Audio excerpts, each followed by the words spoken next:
So I'm Scott Hutcheson, and I work for Purdue University. I'm a faculty member there.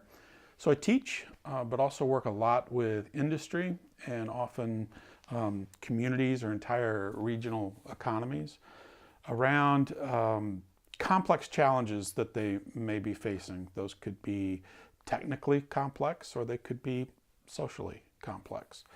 So Purdue is a large research university in the United States, so 40,000 students or so, working in areas of engineering, technology, as well as other fields. But I'm embedded within a school of engineering technology, but I'm a social scientist. And part of my work is we sometimes talk about a T-shaped engineer or a technologist. So your technical skills are building as you are in school on this part of the T, but then across the horizontal part of the T are skills and expertise related to collaboration, innovation, problem solving, that sort of thing. So that's kind of the area in which I work.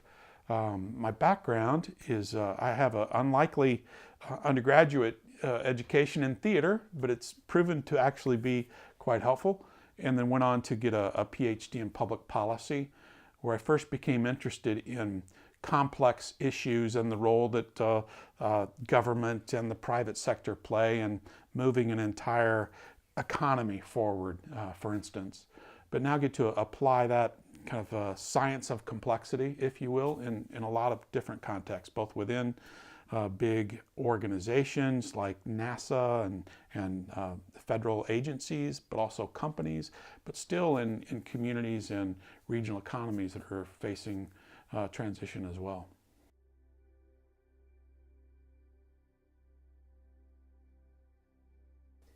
So at Purdue University, the specific unit, or one of the units that I work with, is called the Agile Strategy Lab. And we develop tools and insights related to doing complex strategic work in a more agile, iterative way than, say, traditional approaches to strategy like strategic planning. So one of our primary tools is something called strategic doing. And again, it's a collaborative, agile, iterative way to do really strategic work.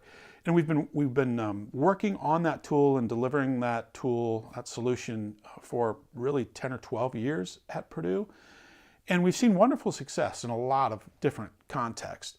But sometimes you would see this almost this X factor when a group comes together and there's just something almost magical about the way in which that group can transform an organization or transform an entire regional economy. And other groups struggle. They may make headway, but something, we notice there's something special about some groups.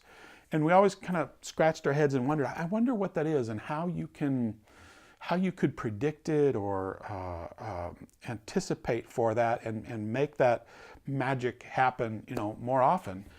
And so we kind of wondered, is there an assessment out there or some way to make visible that invisible component? And we knew it wasn't personality, although maybe that played some into it, but it was something deeper than that.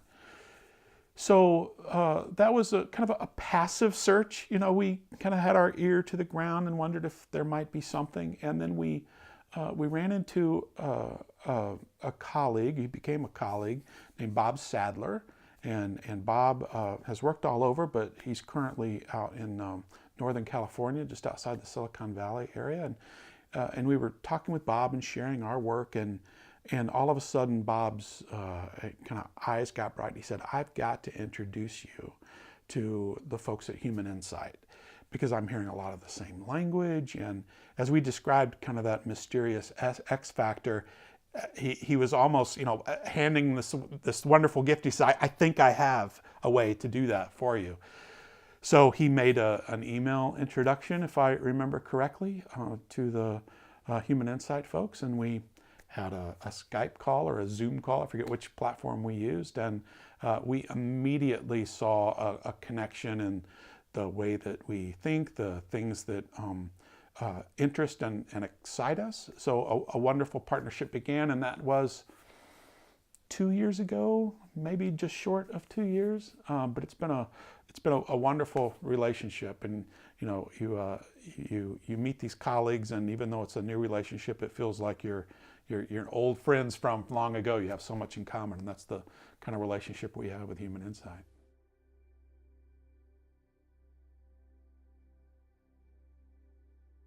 So when it comes to the Human Insight tools, we are primarily using the AEM-Cube, but also the growth curve assessment. So for the AEM-Cube, we're applying it in a number of ways. The place where we're applying it most, though, is with our students, and then also with our faculty, but then also within industry as well. So with our students, so you think about an engineering program, so an engineering technology program. We talk a lot about the importance of teams. I mean, we put our students in teams from their very first class. They're working on projects, and then by their senior years, they're working on in a team. They're working on a project for industry. So we put students in teams all the time, but we don't really give them very many useful tools to help them understand how a team does complex work, or insight into the dynamics that are often invisible. We try to put diverse teams together, diverse disciplines, diverse in gender, and diverse in life experience, and we know that is helpful. But there's another level of diversity that was invisible to us until we learned about the Human Insight tools. So, we had read about cognitive diversity, and people are talking about it, but you really had no way to visualize it until the partnership with Human Insight. So that's been very, very insightful on getting us as faculty a better understanding of the unique kind of cognitive thumbprints, if you will, that people have, and how strategically or cognitively diverse a given team is or isn't. And then we're finding that same usefulness in non-student experiences as well. So we work a lot with industry. We work in other settings, and finding that the insights that can be provided by the AEM-Cube are really enlightening. When it comes to the growth curve, we're beginning to experiment with that on a couple of levels. I know that others primarily may use the growth curve to look at the growth of an organization or a company, but we are starting to apply it in the growth of a regional economy. And it's interesting, a regional economy follows the same S-curve, and hopefully if it is sustainable for the long run, it jumps from one S-curve to the next. So having a tool like the growth curve can be a great way to visualize kind of where on the growth curve do we seem to be in our regional economy, and even the insights that come from a self-image and a feedback image can be insightful. So people within the community, whether that's business leaders or elected officials or others, may have one impression of where they are on the growth curve, but then if you ask people who are outside the community but familiar with the community, so maybe the headquarters of a company that has a branch in that community, so they're aware of what's going on, but they're kind of at an arm's reach, right? Or in the economic development world, there are site selectors that help vet communities and regions where a plant might go. So you can also get a feedback image, and sometimes that's very insightful when you think, well, the locals perceive themselves as one part on one part of the S-curve, but others perceive them at a different part. So that can become a great visual way to prompt both dialogue among stakeholders in the community, and give them an idea as to, well, where and how should we be thinking about moving to that next S-curve.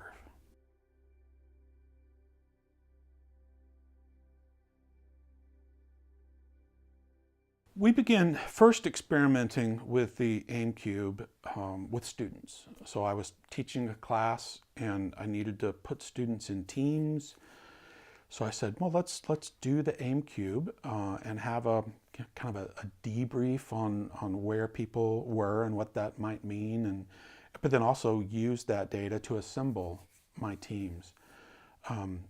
So that proved to be a wonderful enhancement to that particular course and for those students. It gave me insights into kind of where my students were and the fact that they were, and this was a large class, maybe 100 or so, 80, 85, they were much more homogeneous than I had expected. I mean, you might think that there would be similarities when it's an engineering program, but they did really kind of cluster near one another in the cube. There were some outliers. So what that enabled me to do is, even though I had a critical mass that were kind of clustered together, I was now able to take those outliers and make sure that they were kind of spread around, kind of strategically rather than just randomly. And I saw performance in those teams that was improved performance from other experiences where I had just grouped them together using other criteria or simply just randomly. For instance, I had fewer people-attached students, so I made sure that they were kind of spread equitably among the teams. I had more optimization-focused students and fewer exploration-focused students, so I wanted to make some balance there. So as a faculty member working with students, putting them in teams, it was helpful for me, but I think it was even more helpful for the students themselves, both at a team level, but also for individuals. So let me tell you about one young man. So one young man was one of those outliers. He was very exploration focused, people attached, high in the management of complexity. And again, an outlier from most of his peers. So he saw that. We had a chance to talk about it one-on-one, individually. And for the first time, he thought, I've always felt a little bit like an odd duck. I knew that I processed differently than most of my colleagues, and I wondered why that was. And through the AEM-Cube report and the discussion with me, he now understood what some of those differences were, why he was different, and that there was nothing wrong with that he brings a valuable perspective that many of his colleagues need. And when they had a joint language to share with one another about their responsibilities and gifts and the way in which they problem solve, it created a new level of appreciation for one another's uniqueness. But what became even more powerful is this particular young man that same week attended a lecture or a special event in which there was a speaker from industry who does technical sales. And so he came to me after that and said, I think I know what I'm supposed to do with my life. I think I should be in engineering sales. People attached, exploration focused, a set of gifts that would make him, and when he said it, I thought, you're right, you will be a brilliant salesman. You have the core technical expertise to be able to talk the language, and you understand the science and the engineering behind whatever it is you'll be selling. But your people attachment and customer focus is, in my head I thought, this kid's going to make $1 bazillion in sales, and he was perfectly suited for that. And to see the enthusiasm of this young man finding, what he thinks is his path and a good fit for him was really heartwarming, and an experience I don't think I'll ever forget. So he's gone on to do some internships within technical sales, and he's more convinced than ever that it's a great fit, and he's getting ready to launch a career doing technical sales.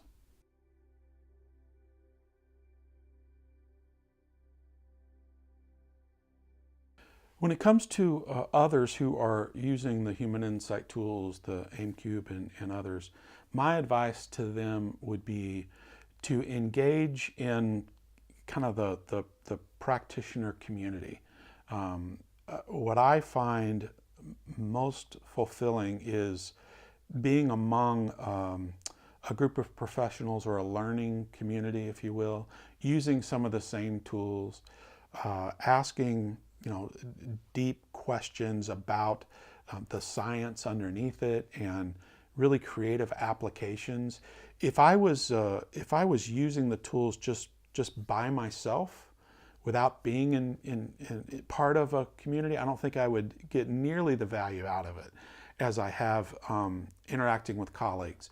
And you may not have people within close proximity face to face. If you do, that's wonderful. In fact, at Purdue, we now, at first it was just me, the only certified AEM-Cube practitioner, but now there's several of us, and we can do that face to face, bounce things off of one another, work together. But then that broader community with Human Insight as kind of this hub of this network of professionals has really enriched our use of the tools and helped us, I think, our colleagues in that practitioner network learn from us, we learn from them. And I really do think we are better together than we would be if we were kind of on our own. So my advice would be to stay connected to Human Insight and to the practitioner community that's using these tools in wonderful, wonderful ways.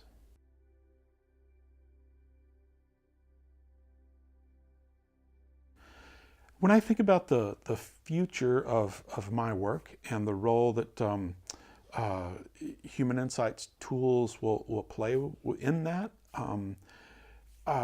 we are looking at kind of customize vertical applications of both strategic doing and AEM-Cube and say healthcare. And the underlying principles are the same, but you can develop a set of use cases, and in our work we sometimes come up with simulation games to help people learn these disciplines. So you can develop one specifically for the complex issues faced in healthcare. But then I have another colleague who is doing the same within aerospace. So I really like this notion of taking these tools, the underlying principles are the same, but then applying them in these, kind of vertical areas, if you will. And after a while, it seems like we're getting pretty good at adapting them to these verticals. So I think that we'll be doing, more of that, and things are changing rapidly, and new disciplines and new industries kind of seem to emerge overnight. But with these tools, I think we can quickly adapt them to these areas of both industry and interest. So I see us doing much more of that, and gaining deeper insights into individual and organizational behavior and ecosystem behavior, and that symbiotic relationship of how organizations meet their most complex challenges.